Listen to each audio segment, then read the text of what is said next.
Hi, Rachel. Good evening, everyone.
अच्छा, यही करना था ना मैं सबसे पहले आज।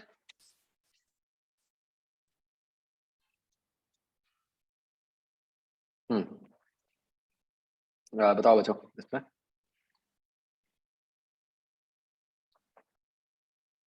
कर लिया है सबने काम? ओके।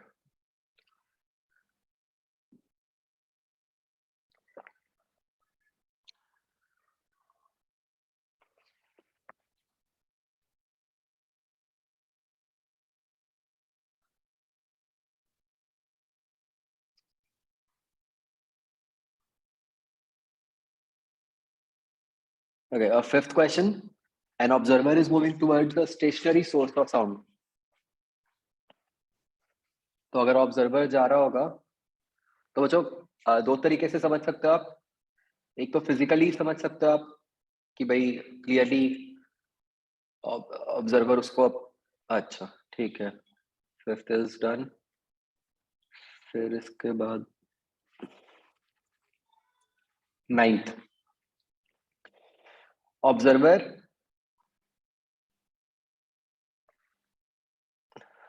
ये मतलब अब ऐसे सिचुएशन देखो बच्चों कि ऐसे अब दो सोर्सेज हैं और लिसनर हमें कहा है किसी एक की तरफ जा रहा है। ठीक है, दोनों ही एफ फ्रीक्वेंसी प्रोड्यूस कर रहे हैं। तो क्या होगा बच्चों इस केस में? ऑब्वियसली लिसनर को जो लेफ्ट साइड वाला सोर्स है उसकी फ्रीक्वेंसी कम सुनाई देगी, है ना। जो राइट साइड वाला है उसकी फ्रीक्वेंसी ज्यादा सुनाई देगी, दोनों की अलग अलग सुनाई देगी। तो इसलिए बीट्स बन जाएंगे। Understood?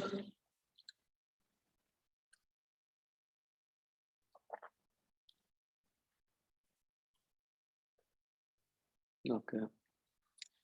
17th question. Table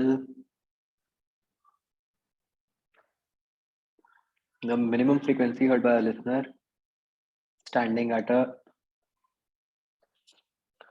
distance from the table. तो what we are saying is कि एक सोर्स है बच्चों,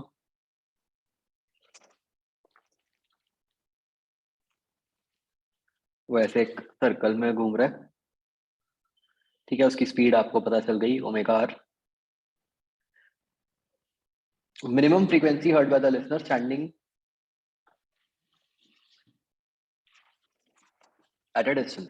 तो कोई लिसनर खड़ा है, उसको मिनिमम फ्रीक्वेंसी। तो बच्चों ये बताओ कि उसको मिनिमम फ्रीक्वेंसी कब सुनाई देगी? ये एक तरह से अगर आप सोचो तो 2D का क्वेश्चन बन गया। तो उसको मिनिमम फ्रीक्वेंसी कब सुनाई देगी? जब सोर्स की ज्यादा से ज्यादा वेलोसिटी उससे अवे होएगी, है ना। वो कब होगा? ये वो होगा अगर मैं कोई टेंजेंट बनाऊं तो इस तरीके का इंसिडेंट टॉप मोस्ट होगा या कौन सा होगा वो तो हमें पता नहीं है ना, वो तो पोजीशन पे डिपेंड करेगा। तो जैसे जो मैंने बनाया बच्चों पॉइंट, जहां पे मैंने टेंजेंट बना दिया, तो इस टाइम पे ऐसा हो गया ना कि सारी वेलोसिटी उससे अवे होगी। तो बस मतलब इस क्वेश्चन में तो आपको सिर्फ बताना ही था क्या फ्रीक्वेंसी है, वो तो बस आप वीएस को नेगेटिव डाल के निकाल लोगे। कोई ऐसा क्वेश्चन भी बन सकता है जहां प्रॉपर ज्योमेट्री दी हो और आपको पूछा जाए कि कहाँ पे, तो वो आप टेंजेंट बना के निकाल लोगे। अंडरस्टूड?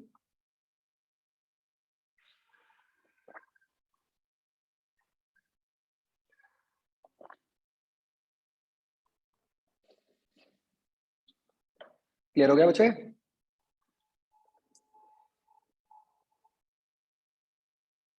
ओके। okay.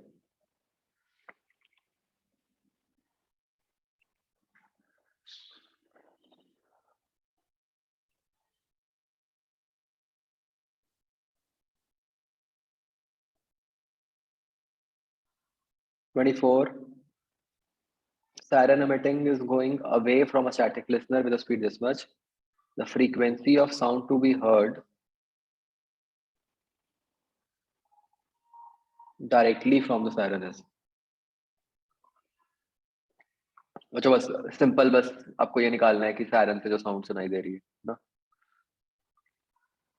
डायरेक्टली का क्या मीनिंग है यहाँ पे कि मतलब कहीं और से कोई रिफ्लेक्ट वगैरह होके नहीं आ रही, जो सीधा आ रही है बस उसकी फ्रीक्वेंसी बतानी।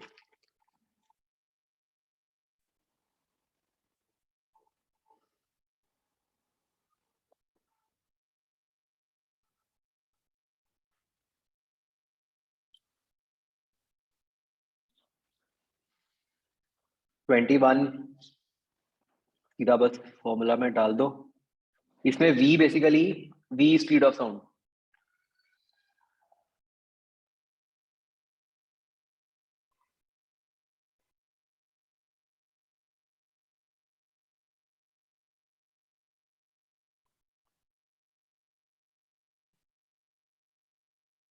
हाँ, अगर आप बिना साइन के डालोगे तो वो नेगेटिव में आएगा आपका आंसर, क्योंकि वो अवे फ्रॉम लिसन ऑब्जर्वर आएगा ना, और क्वेश्चन में तो स्पीड पूछा है।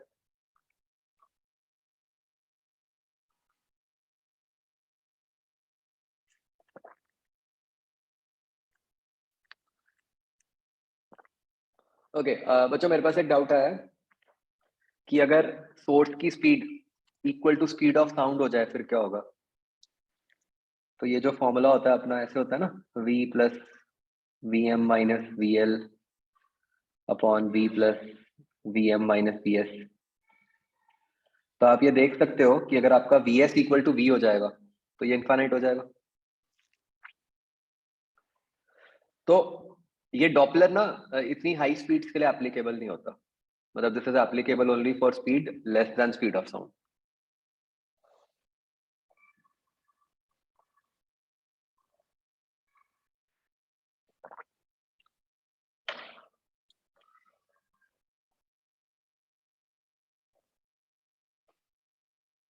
आगे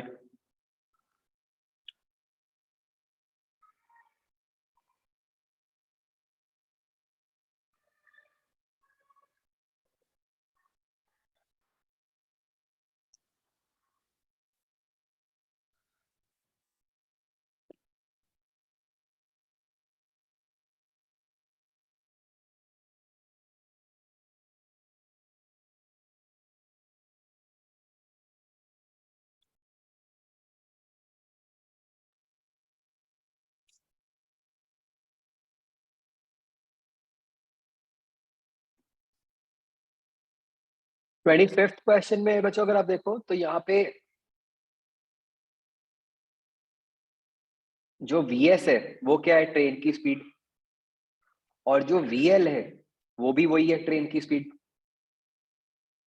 तो कोई फर्क ही नहीं पड़ेगा फॉर्मूला लगा के, मतलब उसको सेम ही सुनाई देगी 600।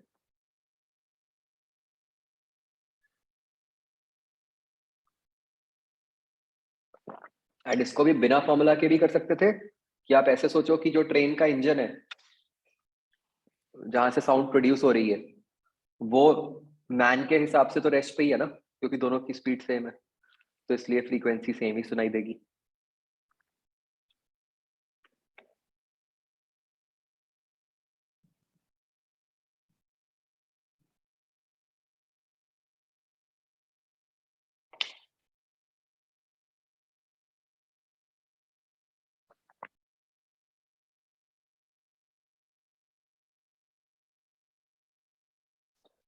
तो हम बच्चों मतलब इसे जो फॉर्मूला था उसमें अगर हम कहें कि ये v माइनस वी एल है ऊपर और नीचे v माइनस वी एस है, तो मे बी वी एल और वी एस को जब आप v के इक्वल कर दो तो वो 0/0 करके कुछ फाइनाइट फॉर्म आ जाए, बट उसकी फिजिकली कोई इंपॉर्टेंस नहीं है। उसका रीजन ये है कि अगर आपका वी एल या फिर वी एस,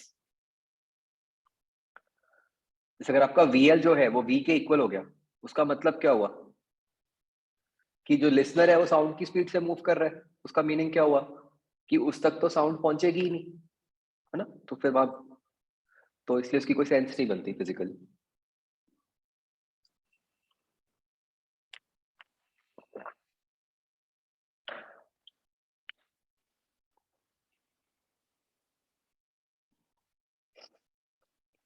बच्चों आगे और कोई क्वेश्चन?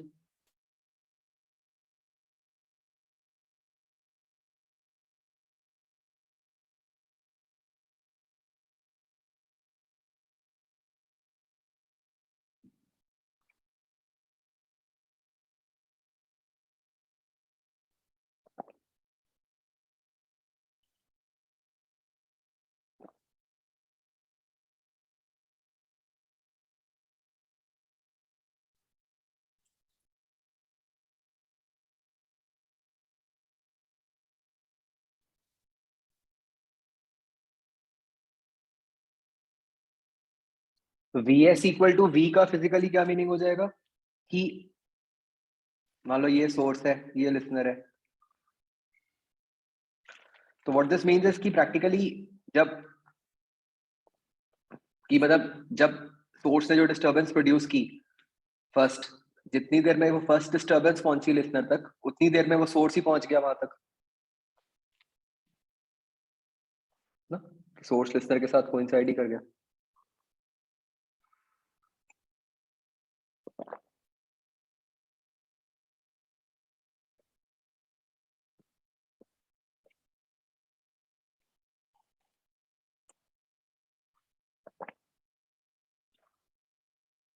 ये 24th में बच्चों स्पीड ऑफ साउंड की जरूरत पड़ती है। खैर वो मतलब बच्चों ऑप्शन से आपको पता है कि जो आंसर है वो 500 से कम वाला आना है ना। तो मतलब और दूर दूर है तो 330 के आसपास।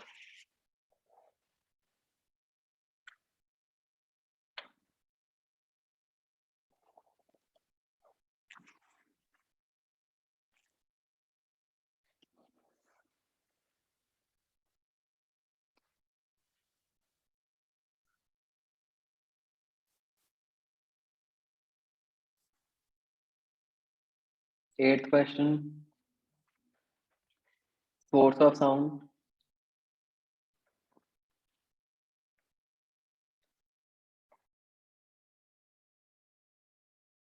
अच्छा यहाँ इन्होंने इक्वल दी हुई है ना, equal to velocity of sound if the observer also moves away from the source। अच्छा मतलब इसमें ऐसा हो रहा होगा कि मतलब क्या 0/0 बन जाता है बच्चों इसमें?